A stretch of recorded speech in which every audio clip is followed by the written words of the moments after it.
Hello and welcome to the Buy Sell Hold Spotlight presented by Sports Car Market Magazine. I'm Darin Roberge. Before we begin, please take a moment to like this video and subscribe to our channel.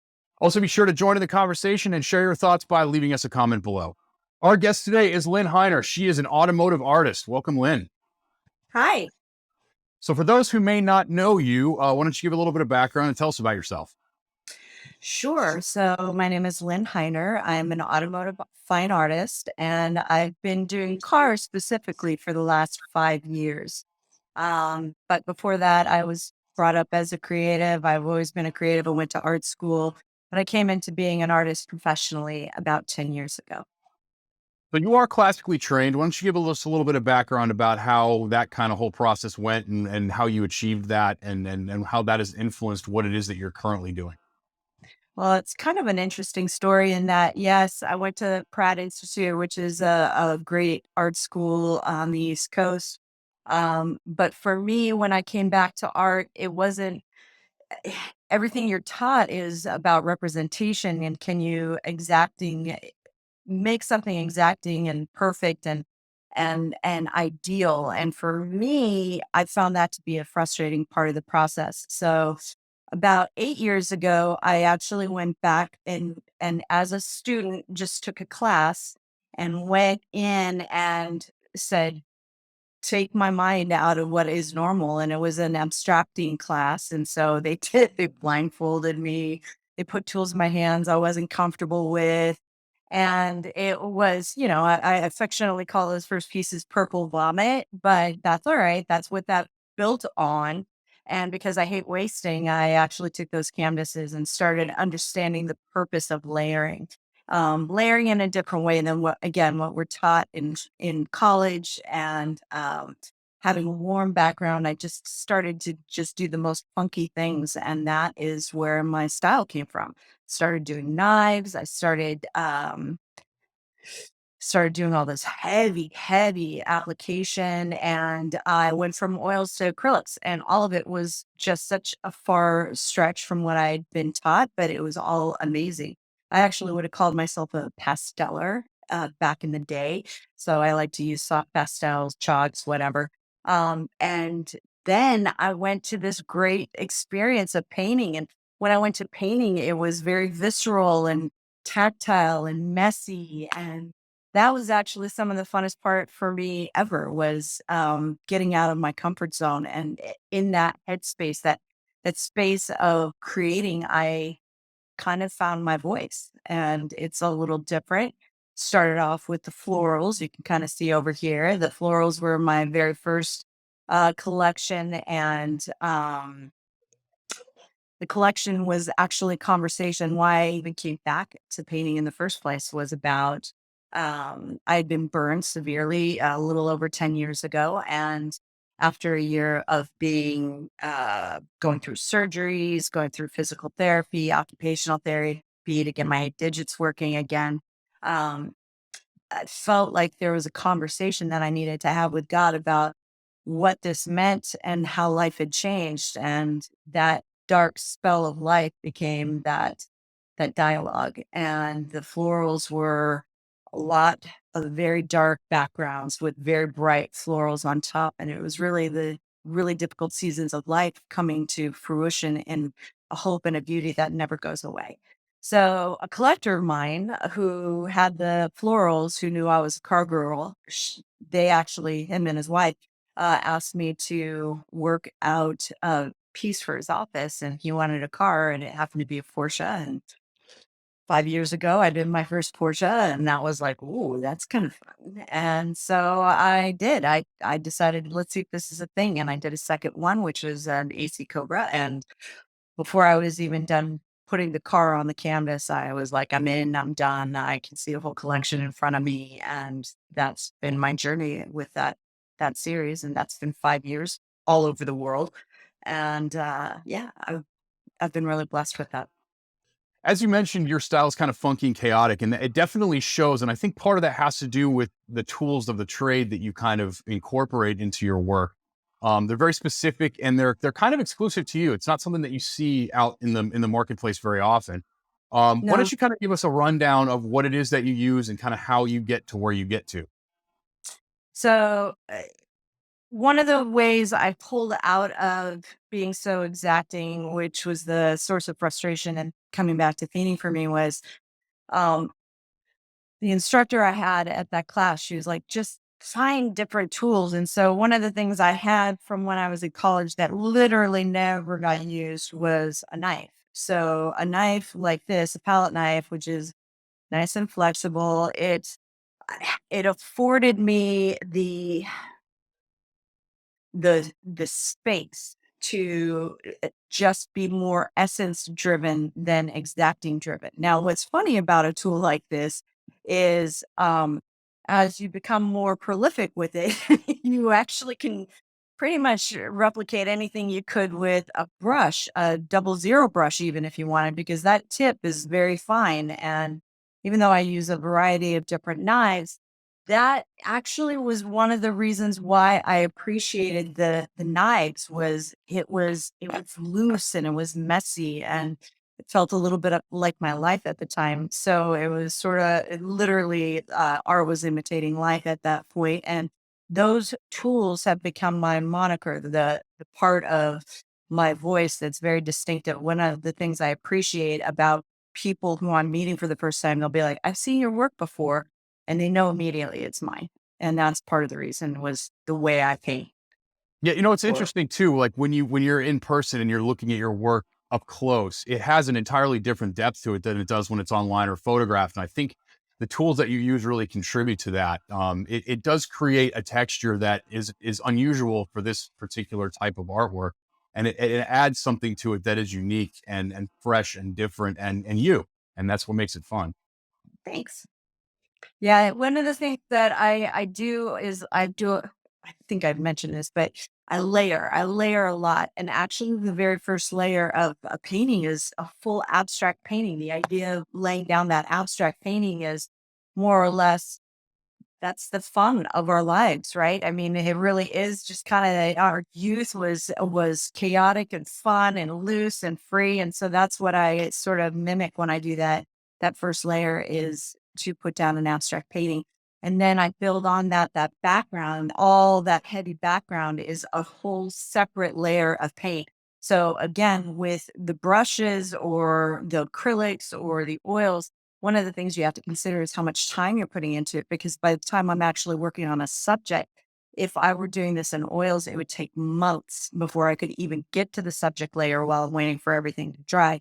Which during COVID, I tested that theory. I knew it was probably true, but I tested it and it was just one layer of oil. And then I had to wait. I'd have to sit for a month and that was part of the reason heavy body acrylics these days are just as good as oils. And so there are people out there who stick to the it should be oil if you're wanting to it to be the kind of level of um of the masters. And well, does it though?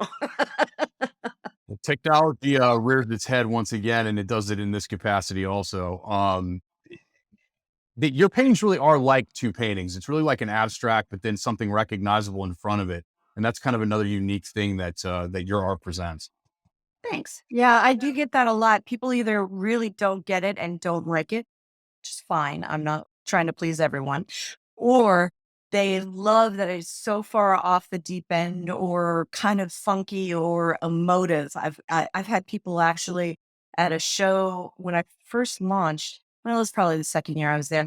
But at SEMA, I had a young man who saw one of my paintings and it looked like his grandfather's truck. And the name of it happened to be the same as his grandma, and that young man started crying in my booth, and we had a very long conversation about the history of that truck, and what a gift. I mean, I wanted to elicit that kind of emotion, but you just don't usually see it. People don't usually share that with me Yeah, necessarily. that's pretty incredible for sure. That was a pretty cool moment.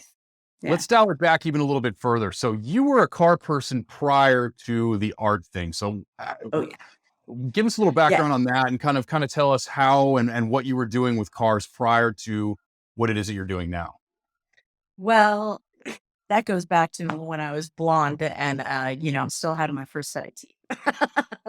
My dad used to rebuild and race Porsches when I was a very small kid, and of course, back in those days, no one wore seatbelts, and you'd be sliding around bucket seat in the back, or you'd be sitting in the bucket seat in the front, and that's why I'm a car girl. Is those moments, those drives down from Santa Barbara down to LA, and you'd be all right, and you're ready to shift. Let's do it, and so my little grubby paw would be on it on the transmission management stick, and those are my memories, that smell, that sight, the experience. Those are why I'm a car girl. Now, I had the just beautiful, fortunate experience to actually work for a guy, Steve Lewis, who created the performance racing industry trade show when I came out of school and I moved down to Laguna.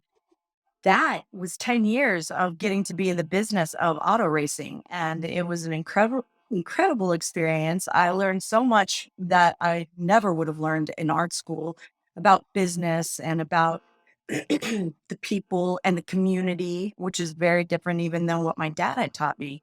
So those two experiences are really what anchor me as a car person, not, oh, now I paint cars, so I'm a car person. I didn't just start going to car meets. I was going to Cars and Coffee in our local car shows before I even thought about it. I had probably 500 or more photos of cars before I even conceptualized the idea of doing one. So, yeah. There's an interesting connection that I've kind of noticed over the years between Porsche and artwork. I'll first say this: I've never taken a good photograph of a Porsche. I own a marketing agency. We do specifically car stuff, but for whatever reason, I can't do it. Now, with this said, it seems like the level of talent that is either inspired initially or revolves strictly around Porsche is unbelievable. Like, Porsche artists are the best automotive artists, in my opinion, period, end of story. Why do you think that is? Well, if it's anything like mine, I think because we have such a love for the car. Now, I'm not just a Porsche artist, obviously, but definitely the largest part of my collector base as far as the cars go. I have the great fortune of being able to paint everything. So I don't call myself an exclusive Porsche artist, Right, right, of but course not. Of course not. yeah, but there are people out there that consider themselves almost exclusively Porsche artists. I think maybe because we all grew up with it as a car that has all those slightly changed and morphed slightly here and there, bigger, wider, longer nose, shorter nose, whatever. But it's still the 911, obviously specifically, but it's still so iconic that you can't not notice it and kind of have a love for it. I don't know anyone who's actually like ever said, "Ugh, I hate Porsche." Uh, there's other cars I've heard him say. And maybe there's some in the room, I don't know, but regardless, there are most people on the planet who would say they have either an appreciation or a love for the car, and to drive one, there's nothing like it. Nothing like it. I just love that car. Now, have I driven a Ferrari? No, not yet. But but that reads that love. It's accessible. It is drivable. I mean, Porsche kind of does everything well. I mean, that's one of the lures I think of Porsche is that it's great at everything. And I'll tell you right now, Porsche is not my favorite car in the world personally, but I What do you will think I not started making? state I will not ever say that Porsche is not the best car in the world, because honestly, I think if you look at from an all around standpoint, Porsche does everything better than everybody else does. You can do anything in a Porsche. You can rally race in a Porsche. You can off road in a Porsche. You can show, race, whatever you need to do. Yeah. I mean, they're good at everything, and I think that's kind of the difference with them is that they are more of a full range type of automobile. So with this said, what is your favorite make and model of all time to paint? Well, gosh, and I've done a lot of Porsche. So it's sort of fair to say, and because of my history with it, it's probably my favorite car. 911 is probably my favorite to paint. I've painted just about every angle of it, except for overhead. I'm gonna have to remedy that. That's about the only thing I haven't done is do an overhead. Done the rear, I've done the side, I've done the rear quarter panel, the front quarter panel, the the front nose, the top of the rear back. I literally painted everything. So there's just so many parts of that car that are paintable and fun, and you know it immediately. Gee whiz, I've even just done the wheel, for crying out loud. So yeah, it's beautiful. Golly, I've done a couple of Ferrari paintings that I'm smitten with, and I did it was a Bugatti. It was a Type 37. I actually had shot that at Andrain last year, and clouds were all just hovering above, and there was cloud cover, and just to paint the giant eyeball, headlights and the grill, all that silver and the reflectivity of the sky. It was so amazing. Limit it down to one. How do you do it? I don't know. But yeah, I'd say probably the best car to paint for me is a Porsche, but there are a lot of great cars out there to paint. There's a lot of great cars out there. A lot of beautiful sculpted artwork out there. So, is that Bugatti painting your favorite work to date, or what is your personal favorite painting that you've ever done? Well, the most personal was the one I did as an homage to my dad's, that 911 that he eventually crashed, and so doesn't exist anymore. Um, that was probably the most deeply personal. Now, is it my favorite today? I would say in a way, yes, only again because it's personal. But I don't know. I did a 356, a red one that I kind of was smitten with, and it was pretty fun. Then again, I now think of it, the 365 Ferrari I did that was blue against a almost red background, Luna, and it was like the car was so spectacular, and everything was pushing out of my comfort zone for that painting, and it was like, this is so I have so much fun doing what I get to do. How do you pick one? Yeah, the Daytona one was a good one. I like your Alpha Stradale, your Tipo 33 Stradale. That was a really good one too. You got That's a right, little bunch of Mia. excellent, yeah, you got a bunch of excellent ones for sure. You put a lot of miles on. You are at all the shows, talking to all the people, and in all the places. Um, how was it to travel with the menagerie and the setup that you sort of travel around with? I mean, and you are at everything. You're in Monterey, you're at Audrain, you're in Scottsdale, you're in Amelia Island. You are everywhere all the time. Yeah, that schedule gets a little heavy-handed sometimes. So I actually am thinking about how do I pull back. I've had clients waiting for, oh gosh, a couple of them waiting 8 and 10 months right now on paintings, and part of that's due to my travel schedule, but it's also the project list, and it kind of interferes, and so you start wondering, wait a minute. I love to be around the community, and so it just makes sense if somebody says, "Hey, Lynn, go ahead and pop up something, go ahead and be there." To not do it seems dumb, I suppose. I mean, in all fairness, but but I might have to start picking and choosing that a little bit more, and picking only about 5 events that I do instead of, I think, was it 12 or 15 this year. That's a lot. That's a lot. Even at during the Amelia weekend, I was at Works and I was at the hotel and then on the field. That's 3 separate sets. That means you have a 2-hour set for each one, or in the case of the hotel, that setup's almost a 2 days setup. Yeah, it's not a simple thing. We create and we ship everything out onto the East Coast when we do the East Coast shows, and that means all the artwork has to be done a month in advance. Do we have prints? Do we not have prints? Do we do emblems? Do we not have emblems? It's a process, and I enjoy that. That's logistics for me. That's the total, left side of my brain versus the right side. I actually like to, engage both. But I also have my husband and partner who helps me to navigate that stuff, and that is beneficial. It's paramount. When I was doing this by myself, I did not sleep. Now at least I get to sleep, 6 or 7 hours. Yeah, no, it's extensive. I mean, your setup's always pretty heavy duty. There's a lot of stuff involved, and your artwork travels without you as well. I mean, you have paintings on display all over the place. I think you've got stuff. It's in Saratoga Automotive Museum right now, correct? Yeah. Yeah, there's a set. We're actually talking to them about what's coming in next, and are we going to produce a couple of pieces for them because that was actually a lot of fun to create a series of pieces for them. And I've got pieces at the Peterson and a couple of galleries, one in Texas and one in Daytona. So yeah, I've been, like I said, good gravy. I get to do this for a living. I'm blessed. That's, it's very unusual for people to understand that there actually can be, um, you can live off of creating artwork. Just Sure. I mean, and there's a whole side scene to it as well. I mean, especially with automotive also. So I mean, we know what events are kind of can't miss every year on the calendar as far as the collector car stuff goes, but sort of bordering the collector car things, what events do you consider to be not miss events from your perspective? well, the two I don't like missing at all are, of course, Pebble. Uh, can't not do Pebble.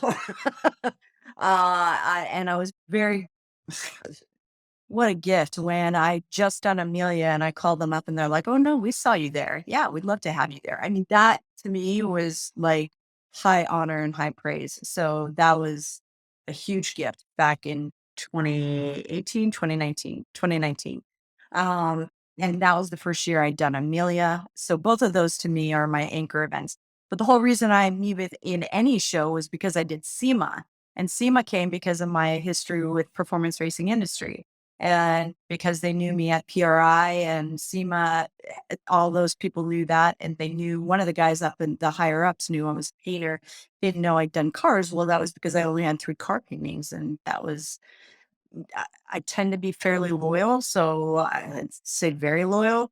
So when they said, "Yeah, do you want to come?" I, of course, said, "Of course, I'd like to come. I would love to do that." But that I had 3 paintings and I'd only ever done fine art shows. So suddenly I'm trying to figure out, oh, do I need prints? I guess I probably need prints. Oh, I need to have a collection. So that meant I had to create like 6 more paintings in the span of like 3 months.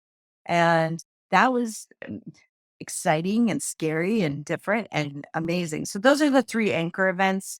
Um, I get to do 'em. I wanna do them. Those are the things I get to do now. I'd say high on my list for probably 2023, late 2023, early 2024 will be Goodwood and Retromobile. I'd like to go over to Europe and, spend some time over there, but there's a logistical factor I've gotta figure out. Do I paint them here and ship them, or do I go over there and paint them and then hang them? I will have, there's a lot of parts to that, but that's kind of on the horizon for me. I know that that's coming.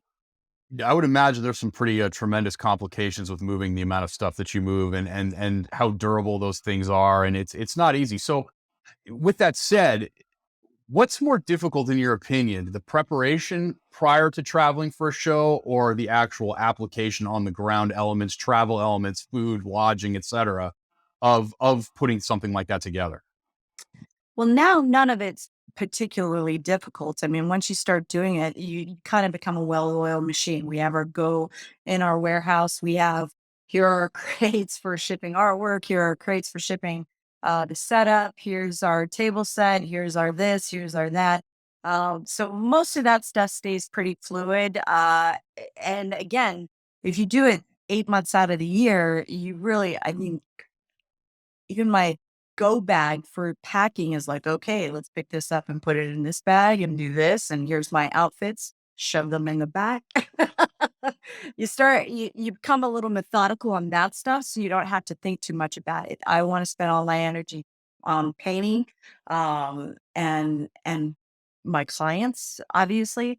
So that becomes part of, I thankfully I like people. So the part about working a show is not a difficult thing for me. That's, I know a lot of my artist friends, that is a struggle and a half for them. They don't like being around people. Me, you can't shut. Yeah. You know, you're definitely a people person for sure, and you're well, you know, anytime I'm at a major event, you're always one of the first people I look for, and that's wise. It's always a great conversation and a good time to see it for sure. So, with Thanks. that said, you mentioned Goodwood and then some European stuff that you're looking forward to, as well as your regularly scheduled stuff. What is your upcoming schedule? What are the next 3 places that you're going to be? Well, I'll be so we have a whole, again, the florals, right? So we have both the florals and the cars, what I affectionately call my petals and petrol series. Um, they are part of an interior design market showplace that we do in High Point and Dallas and a couple of other places. And so High Point is actually just around the corner, like in a week and a half. Now, because I'm kind of behind on projects, Rob will go and work that event, and I'm going to stay and paint. That's my job. I am in the studio for the next 3 weeks. And then we will have the van all packed up and ready to go. And that will take us to SEMA as soon as he gets back. So those are the first two. Don't have anything else scheduled. And part of that is I need some time downtime. I had a my dad passed this year. I need some downtime. I need some space to just be a human being for a minute and kind of recognize that that's a hard thing. And I need to be okay with just being home and being with my family. When you're in a position like you are, where you're doing this for a living, you have to maintain that balance in order to avoid creative block. So, how do you generally try to avoid that? Because again, you have such a chaotic schedule, but you still have Right. to produce products at the end of the day. Do you have any sort of ways or little tricks or anything that you do in order to try to avoid running into those creative walls? So creativity in the car area is less of an issue because I have references, right? I mean, I have like all the photographs I've taken all over the globe of all the paintings and products that are my clients' cars. There's as far as that, thankfully, it sort of works inside of a fairly tight vacuum. For the other series though, I gotta think. And I've got a couple of clients right now waiting on projects that I have to do. And it really does require very different mental set of circumstances. And so I'm supposed to have painting done even by the end of this month right now. And I have the reference that I want to use, but I can't get past I gotta get it on canvas now. And so yeah, it's the trick is you gotta be in the studio. You gotta be in the studio, and sometimes you're doing junk work, like cleaning knives. I actually like my knives clean. Most people are like, "That's too clean that you don't use that." I go, "Well, there's history on a knife, but I like my blade clean." So cleaning my blades is part of making sure everything's done and my counters are clean and organizing and doing inventory. I mean, just doing inventory, making sure I have 10 tubes of the paints that I use the most of that are all lined up and ready to rock and roll. Those things are important for me. And it just helps me to not have to think at that level, like, oh, I've been gone for a month and I have no black paint or I have no Prussian blue. Wait, now I have to wait for my stock to come in. That stuff I don't like to be behind the eight ball on. So just being in the studio when I'm actually home, it's paramount for me. Uh, I don't know if everyone works that way, but that's how I work. I actually, even when I started to do this professionally, I had a work schedule. I have inspiration in the middle of the night. And so I must be in the studio. That is not how I operate. I have hours I'm in the studio and I'm hours that I'm at home and I want to be with my family and I'm kind of structured that way. So I guess that's both the left and the right side of my brain. I mean, yeah, you gotta balance everything, and you've got to have a life as well. So anyway, you mentioned that you're in this studio for the next little bit here. Yeah. What cars are we going to expect coming out of you new? Do you have anything kind of scheduled out as far as upcoming projects is concerned that aren't already spoken for? That aren't spoken for? No. That's what I'm working on. Right here, that one has been on the docket for, gosh, 5 months. So my goal is to get that project done. I've got some emblems that I'm finishing up for SEMA, but there's nothing I suppose the sad part about SEMA is it is the last show of the schedule of the season. I do all of my initial, like my launch in January, February, March. So when I'm at Cavallino or Cars on Fifth, those are going to be heavy Ferrari type creations that I've come in with. But I always consider Amelia the launch of my that year's collection. I only do 5 for the collection, and that's all I do. And then whatever people want me to do. That's usually 80% of my work anyway, is commission work in that series. So I don't want to have a big inventory of things if they're not going to sell off the wall. It seems like a waste of time. So it sounds weird and kind of crass, but it is where I get some of my fun out is those 5 pieces. I just get my fun out and then everyone else goes, okay, well, can you do this for me?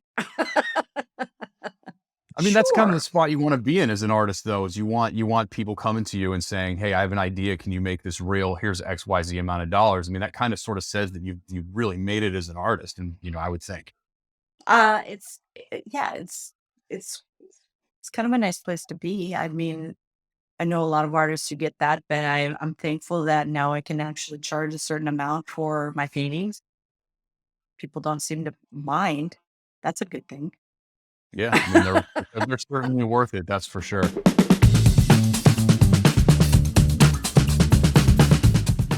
So then you're out at more events than just about anybody is. You're in the marketplace. You know what's going on with cars. So I'm gonna give you the floor here. But one to buy, one to sell, one to hold. What do you got? Well, if I could buy anything, I would probably buy the car my dad destroyed when I was young, which is that Euro.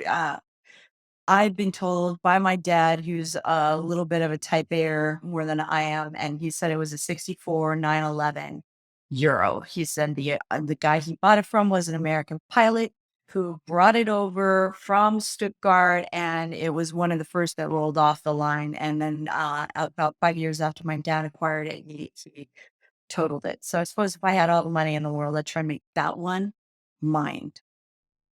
Having said that, I wouldn't mind having a speedster in my garage either, but that's here nor there. What would you So recommend people sell? what would I recommend people sell? Good gravy. Anything that doesn't make you happy or smile. For me, it's my Expedition that has a giant gash across the side that feels like a racing stripe, but it's really the tail end of a box truck. So, and then what would you tell people to hold? um, Practically speaking, I think it's the cars that you can get around with. Don't hold on to those things that you did as a fad. Hold on to things that make you happy. Again, get rid of the things that don't make you happy. Hold on to the things that do make you happy. The story I hear the most from paying from my clients are, "Ah, I should have never sold that car. That car." I cannot tell you how often I hear that story. I'm like, "Why'd you sell it?" "Well, it just seemed to make sense. I wanted to get that one, but I ended up selling that one." Oh my word. You should have kept it. Yeah, regret's a tough pill to swallow, and it's something that we do seem to see quite often in this marketplace. People trying to recapture that one car that they love that they can't have anymore. Any final thoughts? Well, honestly, I love this market. First of all, the car community is the best one on the planet. Everyone knows everyone. We are a family of sorts, and I'm grateful that I can say I've been in this family for more than 30 years.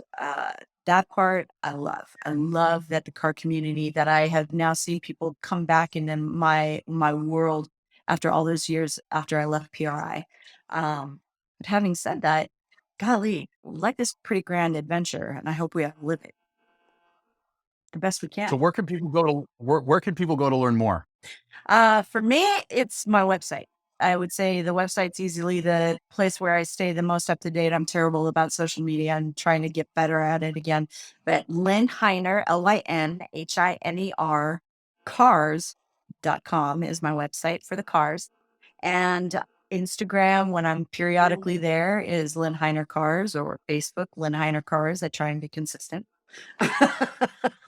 Those are the best places to get a hold of me. You can always email me at studio@lynheiner.com. So those are the places I'm at. So if you're looking to get some commission work done, that's the place to do it. Great. Just I- be patient. That's all I ask.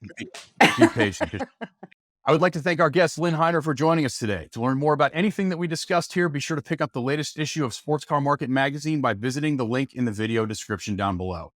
As a reminder, if you enjoyed this content, please take a moment to like and share this video, and don't forget to subscribe and hit the bell icon to stay on top of future episodes. I'm Darin Roberge. Thank you for joining us on the Buy, Sell, Hold Spotlight.